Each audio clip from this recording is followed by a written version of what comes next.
어쨌든 12시 전이기 때문에 아직 시간이 있으니까 제가 지난주에 이어서 세 번째 포인트가 있었는데 그게 진짜 결론이었는데 결론은 못하고 교만만 얘기하다 집에 갔더라고요. 그래서 저도 마음이 무거웠는데 이 세 번째 포인트가 지작 포인트인데 제목만 말씀드리지 못했거든요. 그래서 이걸 하게 되면 얼추 이게 하나님의 뜻이겠구나라는 확신이 들었습니다. 그래서 오늘 제가 즉흥적으로 오늘 와서 원래 짧게 성찬 예배하는 것이 목적이었기 때문에 짧은 예배가 맞는 거였는데 오늘 제가 날씨도 비도 오고 여러 가지 감안했을 때 이렇게 하는 것이 낫겠구나 생각이 들어서 제가 즉흥적으로 오늘 헌금 메시지 대신에 이 메시지를 전하도록 하겠습니다. 네, 아멘스가 적은 거 보니까 섭섭하신가 봐요. 짧은 예배를 기대하고 있다가 교제가지고 아멘. 자, 어쨌든 저는 예수님의 그 십자가와 또 부활의 메시지는 결국 하나님께서 모든 사람의 얼굴에서 눈물을 말끔히 닦아주신다는 거잖아요. 이사야서 25장에 가게 되면 24장까지는 전부 만국에 대한 심판입니다. 어떤 교만에 대한 심판, 또 하나님을 믿지 않고 뽐내는 것에 대한 심판, 상징적으로 바벨론이라는 세계에서 가장 강력한 이 권력을 가진 나라와 또 세상에서 가장 잘 살고 아름다다고 생각했던 이 두로에 대한 심판을 얘기하면서 25장을 가게 되면 이제 하나님께서 어떤 분이신지를 다시 한번 이스라엘 백성들에게 알려주시거든요.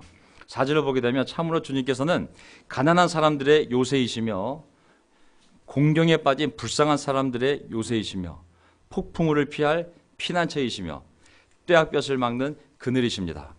참 이 단어들이 우리가 이 시대에 생각해본 요새 그게 무슨 의미가 있어? 피난처? 뭐 전쟁이 있나? 그늘? 뭐 사방이 에어컨인데 뭐 이게 와닿지 않는 단어지만 그 당시에는 이게 생존과 관련되어 있는 문제거든요. 허구한 날 전쟁이기 때문에 요소가 없으면 다 죽는 거고 정말 이 폭풍우가 몰아닥치고 이때 정말 이 피난처가 없다면 다 죽는 거거든요. 그늘이 없으면 다 죽는 거고 이게 정말 절박한 단어들이거든요. 사실은 여기 보면 열악한 현실 속에서 하나님만 의지하고자 남은 자들 반드시 그들에게 하나님은 경제적인 요새가 되어줄 거고 경제적인 피난처가 되어줄 거고 경제적인 그늘이 되어줄 거라고 유일하게 인간이 피할 수 있는 또 정신적인 요새가 될 거고 정신적인 피난처가 될 거고 정신적인 그늘이 될 거라고 다른 데 가서는 피할 수가 없다고 오직 하나님만이 우리 모든 삶의 고난의 때에 요새요 피난처요 그늘이 된다는 말씀인 거거든요. 우리 삶에 예기치 않은 많은 환란이 있지 않습니까? 그때 피할 수 있는 가장 안전한 것 그거는 금융권이 아닙니다. 똘똘한 집 한 채도 아니고 하나님밖에 없는 거거든요. 사실은 정신적으로든 육체적으로든 감정적으로든 우리가 숨을 수 있는 것, 피할 수 있는 것, 회복할 수 있는 것은 오직 하나님밖에 없거든요. 저희는 그런 하나님의 손발이 되기를 바라겠습니다. 아멘. 아니 하나님이 직접 사람의 눈을 닦아줄 수는 없잖아요. 눈물을. 누군가의 손과 발을 사용해야 되잖아요. 교회가 예수님의 손과 발이 되어서 그 아프고 이 고통받는 자들이 피할 장소가 필요한데 그것이 교회가 되어야 되지 않겠습니까? 직접 하나님께 할 수는 없잖아요. 예수님의 몸과 손과 발인 교회에 와서 그들이 위로받고 회복하고 다시 하나님 안에서 쉴 수 있는 그 다리 역할을 교회가 해줘야 되는데 다리가 무너져 있으면 어떻게 우리가 그 일을 할 수 있을까요? 숨은 형제가 교회 혼란 속에서 잠깐 떠났지만 13년 뒤에 다시 돌아왔을 때 돌아올 수 있는 다리가 부러져 있다면 어떻게 다시 하나님께 돌아올 수 있었을까요? 저희가 명동에 나와서 어쨌든 먹고 마시며 좀 허술한 다리긴 하지만 그래도 품을 수 있는 그래도 다리의 모양이 있었기 때문에 우리가 돌아올 수 있는 형제자매들의 손과 발이 예수님의 손과 발이 된 것이 아닐까요? 그것이 교회의 목적이라고 생각합니다. 아멘. 교회는 건물이 아닙니다. 이 건물에 10배 되는 300억짜리 건물이 있다고 할지라도 그 소송이 벌어지면 수문이가 돌아왔을까요? 여기도 소송이구나. 네. 우리가 사랑의 공동체를 계속 만들어야 해요. 세상이 얼마나 무섭냐고 보세요. 이사야 25장에 보게 되면 흉악한 자들의 기세는 이 기세에 성벽을 뒤흔드는 폭풍과 같고 사막의 열기와 같습니다. 그러나 주님께서는 이방 사람의 함성을 잠잠하게 하셨습니다. 구름 그늘이 떼약볕의 열기를 식히듯이 포악한 자들의 노랫소리를 그치게 하셨습니다. 이스라엘 백성들이 하나님의 심판에 의해서 이방 족속들에 의해서 심판을 받을 때 아시리아와 바빌론이 전 세계에서 가장 잔악하고 무서운 나라잖아요. 정말 다 뻘겨벗겨서 코 깨서 왕은 눈이 뽑히고 그렇게 끌려갔잖아요. 흉악한 자들의 기세는 이게 좀 폭풍에 비유하지 않았습니까? 사망의 열기가 50도 60도잖아요. 정말 그 포악한 자들의 노랫소리, 이거 우리가 못 막습니다. 사실 우리가 사는 이 세상이, 이 마귀가 지배하는 이 세상이 결코 만만치가 않습니다. 아무리 착한 사람도 압도당할 수밖에 없습니다. 누가 정신적으로 우울해지고 힘들어지냐면 이 세상에 그냥 같이 죄를 짓고 사는 사람은 더 잘 살 수 있지만 양심이 살아서 예민하게 세상에 벌어지는 일들을 하나하나 느끼려면 도저히 감당할 수 없습니다. 예수의 몸에 났던 모든 상처 자국은 사람들의 죄에 대한 모든 표현이잖아요. 이게 세상이 얼마나 악하고 타락했는지 정상적인 사람이 양심으로 들리는 소리를 듣고 눈으로 보게 되면 우울해지지 않는 것이 오히려 이상할 정도로 세상이 악하거든요. 하지만 하나님은 그 남은 자들, 그 믿음 안에 남은 자들이 어쨌든 그 악한 세상 가운데 속에서도 하나님을 믿으며 경건하게 살 수 있도록 보호하겠다는 거거든요. 흉악한 자들의 기세를 막아주고 사막의 열기와 폭풍 같은 이방 사람들의 욕설과 도전과 멸시와 핍박과 압박과 프레셔들을 막아준다고 하지 않습니까? 포악한 자들의 노랫소리를 멈추게 해줄 거라고. 하나님 우리 삶에 개입하셔서 보호하지 않으면 절대로 이 세상에서 경건하게 사는 것이 불가능합니다. 사실은 하나님이 도우셔야 우리가 그나마 예배 나올 수 있는 용기와 힘과 시간이 나지요.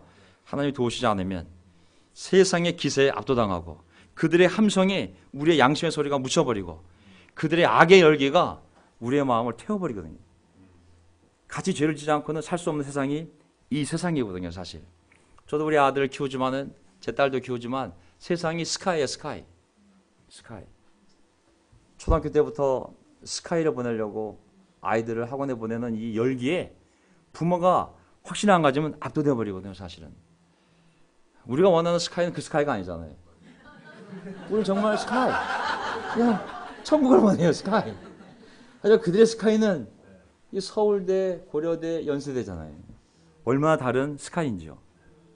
정말 그런데 압도당하지 않고 아이를 믿음의 자녀를 키운다는 거, 이거 하나님이 도우셔야 할 수 있는 일이지 절대 저 힘으로 아내 힘을 할 수가 없습니다. 함께 다 모여서 어쨌든 하나님 우리를 다 사용하셔서 우리가 우리를 돕지 않으면 어떤 양심도 이 험난한 세상 가운데 경건하게 살고 아이를 키운다는 거 저는 불가능하다고 생각합니다. 하나님이 도와셔야 되거든요. 하지만 오늘 이 십자가와 부활처럼 이 사이에 다 예언되어 있는 거예요. 6절 보세요. 만군의 주님께서 이 세상 모든 민족을 여기 시온산으로 부르셔서 풍성한 잔치를 베푸실 것이다. 기름진 것들, 오래된 포도주, 제일 좋은 살코기, 잘 익은 포도주로 잔치를 베푸실 것이다. 아멘.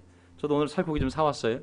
자, 여기 보면 비록 이스라엘 백성도 심판을 받고 죄로 말미암아 하나님을 떠난 것에 대해서 이방 백성들도 그들의 교만과 정말 하나님 앞에 그런 교만으로 해서 심판을 받지만 하나님의 계획은 언젠가는 내 백성도 회복을 시키지만 모든 민족을 다시 예루살렘, 하나님의 아들이 내려오실 그 예루살렘으로 다 불러들여서 하나님의 말씀을 듣게 해서 그들의 삶을 다시 하나님 안에서 풍성하게 만들겠다는 계획이 선포되는 거잖아요.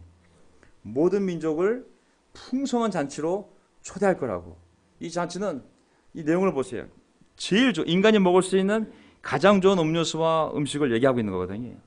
정말 베스트한 음식으로 하나님께서 인간들을 불러서 초대해서 함께 먹고 마시는 놀라운 날이 올 거라고. 이게 이사야서에 계속 반복이 되는 거거든요. 이게 인류의 구원인 거거든요. 인류의 구원.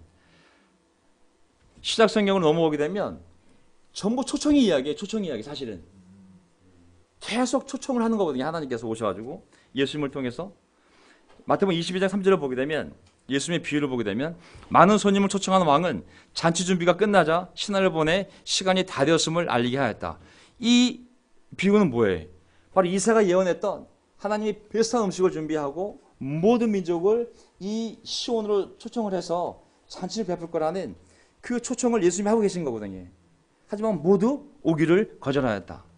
그러나 손님들은 그 초청을 대수롭지 않게 여기고 어떤 사람은 자기 밭으로 가고 어떤 사람은 자기 상점으로 가고 하나님이 이렇게 한 인간이 누릴 수 있는 최고의 영적인 정신적인 삶의 만족을 누릴 수 있는 구원을 자기 아들이 죄를 다 지고 죽게 만드시고 죄를 해결해 주고 그 아들을 부활시켜서 천국에 대한 소망을 증거해 주시고 아무리 증거를 보이고 초청을 해도 사람들은 대수롭지 않게 하기고 어떤 사람은 밭으로 어떤 사람은 상점으로 간다고 표현하지 않습니까? 로마서 1장 6절을 보세요. 교회는 누구냐면 여러분들도 예수 그리스도의 초청을 받아 하나님의 소유 곧 하나님의 거룩한 백성이 된 것입니다. 아멘. 1장 16절 계속 초청을 얘기하거든요. 나는 그리스도의 복음을 부끄럽게 여기지 않습니다. 우리의 복음은 그리스도의 복음이지 국제 그리스도교회의 복음이 아닙니다. 오해하지 마세요. 저는 이 공동체를 사랑하고 공동체 한 멤버이긴 하지만 우리가 전하는 복음은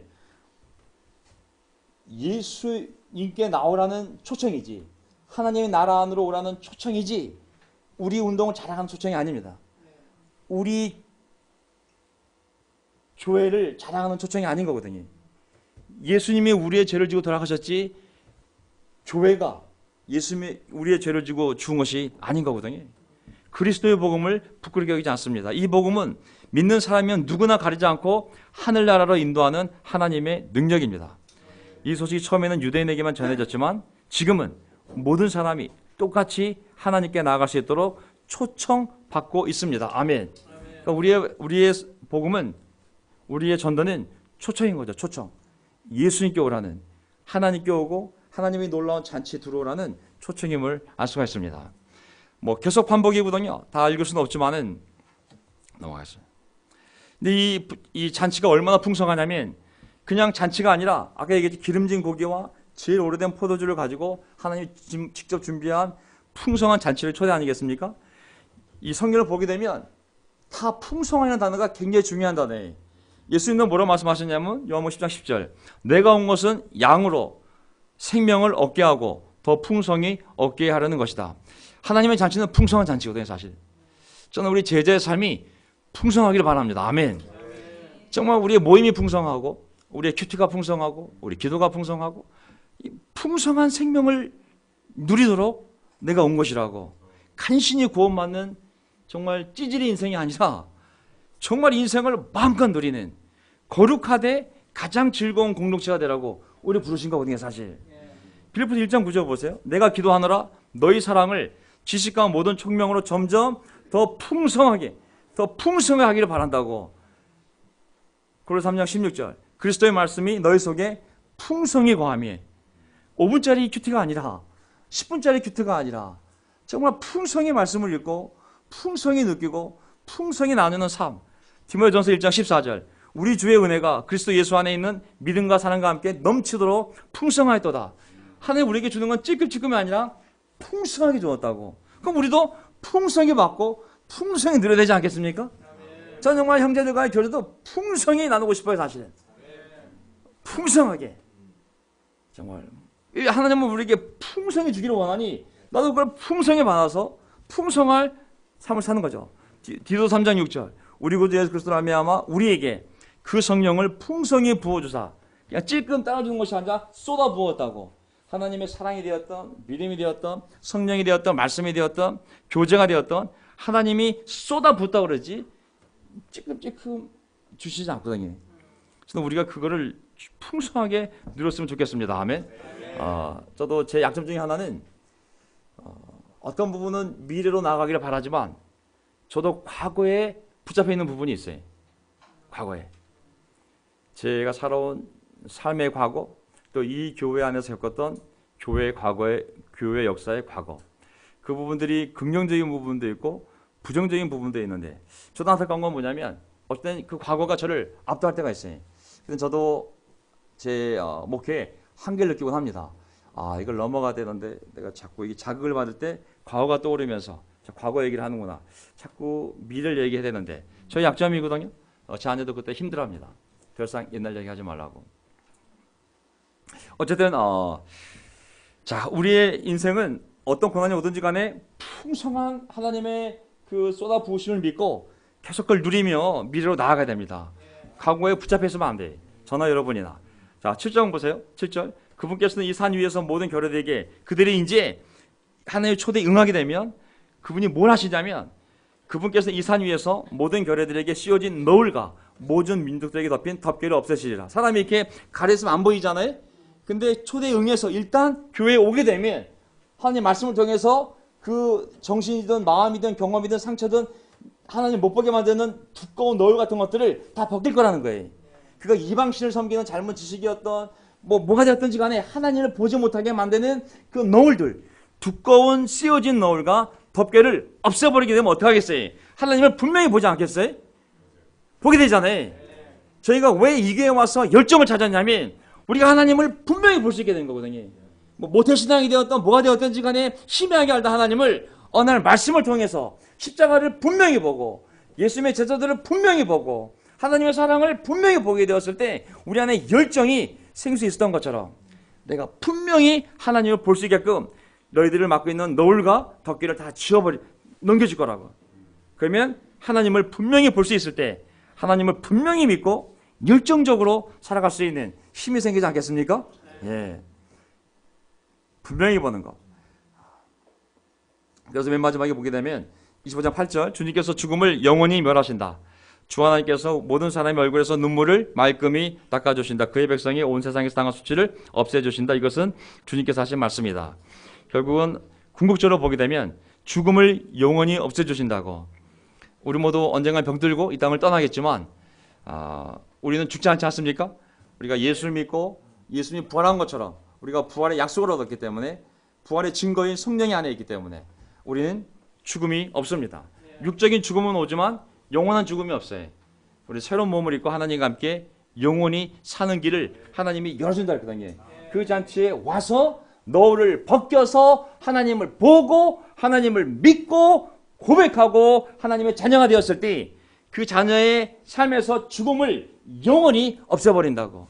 그리고 모든 사람의 얼굴에서 눈물을 말끔히 닦아주신다는 말씀이 궁극적으로는 천국에서 하지만 지상에서도 교회 안에서 하나님을 따를 때 하나님 그 일을 하실 줄 믿습니다. 아멘. 자, 요한계시록에도 나와 있는데요. 반복이 뭐냐면 하나님께서 그들의 눈에서 눈물을 말끔히 씻어줄 것입니다. 21장에도 그들의 눈에서 모든 눈물을 하나님이 친히 그들과 함께 계시며 눈물을 닦아주실 것이라고. 그럼 결론이 뭐예요? 그들 했던 것처럼 그날이 오면 사람들이 이런 말 할 것이다. 보라, 이분이 우리 하나님이시다. 우리가 하나님을 의지하였으니 하나님께서 우리를 구원하신다. 바로 이분이 주님이시다. 우리가 주님을 의지한다. 우리를 구원해 주셨으니 기뻐하며 즐거워하자. 아멘. 시간이 지나면 지날수록 하나님이 진짜 왜 하나님인지를 우리 삶에서 증거할 거라고. 봐라, 이분이 우리의 하나님이시다. 내가 하나님을 의지했더니 정말 나를 구원해 주셨구나. 정말 하나님이 듣고 계셨고 알고 계시고 보고 계셨고 진짜 약속을 이루시는 분이구나. 이 삶을 우리 삶에 체험해야 됩니다. 아멘. 예, 이거 가르치는 하시는 문제가 아니라 우리가 인내해서 반드시 이 부분을 이겨내야 되는 거예요. 이게 결론이기 때문에 읽겠습니다. 이는 구원받은 백성의 입으로부터 자랑스럽게 또 자연스럽게 터져나온 탄성입니다. 우리가 말했던 그분, 우리가 그토록 기다렸으며 마침내 우리를 구원하신 바로 그 하나님이시다. 하나님의 구원의 때가 도래할 때 그 약속을 의지하고 기다린 사람들은 기쁨과 즐거움을 맛볼 것입니다. 인내의 기다림, 그냥 기다림이 아니라 좀 말씀을 믿고 기다리는 인내의 기다림은 교만한 자의 조소와 멸시가 가득한 이 세상에서 그리스도인이 뿌리는 눈물의 씨앗입니다. 그리고 구원은 그의 인내의 기다림이 보상받는 성도가 수확하는 기쁨의 단이 바로 이 구원이라는 것이죠. 하지만 이걸 믿지 않는 사람들, 이게 이사야 25장의 마지막 구절이거든요. 10장 11절 12절이 만약에 하나님의 약속을 믿지 않고 남지 못하고 상처가 되었던 유혹이 되었던 고난이 되었던 것으로 인해 하나님을 떠나게 된다면, 하나님과 맞서게 된다면 어떤 일이 벌어지냐면 10절 11절 12절을 얘기하고 있는 거예요. 하나님의 초청에도 불구하고 그것을 거부하고 계속 자기의 확신, 자기의 경험, 자기의 철학, 자기의 상처, 자기의 경험을 가지고 두꺼운 너울과 덮개를 가지고 끝까지 하나님을 보기를 거절한다면 그 나라가 되었던 공동체가 되었던 개인이 되었던 10절, 11절, 12절을 예언하는 겁니다. 주님께서 시온산은 보호하시겠지만 너울이 벗겨져서 결국 하나님을 보는 남은 자들은 보호하시겠지만 믿지 않는 사람을 대표하는 모압은 마치 지푸라기가 걸은 물구덩이에서 짓밟히듯이 제자리에서 짓밟히게 하실 것이다. 헤엄치는 사람이 팔을 휘저어서 헤엄을 치듯이 모압이 그 걸음 물구덩이에서 모든 하나님을 믿지 않으려는 자들은 그 걸음 구덩이에서 두 팔을 휘저어 빠져나오려고 하여도 주님께서는 그 모압의 팔을 그의 교만과 함께 가라앉게 하실 것이다. 튼튼한 모압의 성벽을 헐어내셔서 땅의 먼지바닥에 폭삭 주저앉게 하실 것이다. 이게 마지막 구절이에요. 이건 뭐냐면 끝까지 하나님을 거절한다면, 끝까지 하나님을 보려고 하지 않는다면 그 모든 사람을 대표하는 모압처럼 걸음 물구덩이가 뭐냐면 똥구덩이를 얘기하는 겁니다. 걸음더미는 똥더미를 얘기하는 거거든요. 하나님을 맞선 교만은 그 사람의 운명과 함께 똥더미에 깔린 지푸라기처럼 될 것이다. 그의 운명은 그 똥더미에서 결코 헤어나오지 못할 것이다.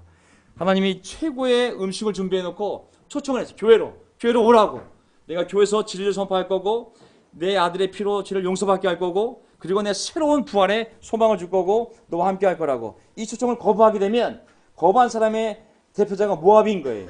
모압처럼 모압은 결국 지금은 얼마나 든든한 성벽을 세웠는지 모르겠지만 하나님이 다 그의 삶을 무너뜨릴 거고 결국은 폭삭 주저앉을 거고 거름더미 안에서 헤엄치는 것처럼 똥더미 안에서 헤엄치는 것처럼 결코 그의 인생이 헤어져 나오지 못할 거라고.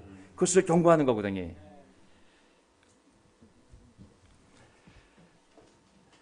예수의 이름 안에 천국과 지옥의 갈림길이 있는 것이죠. 우리 모두 예수를 믿고 그 이름으로 구원받은 우리가 풍성한 삶을 누리는 교회로서 계속 이 길을 나아가기를 바라겠습니다. 아멘.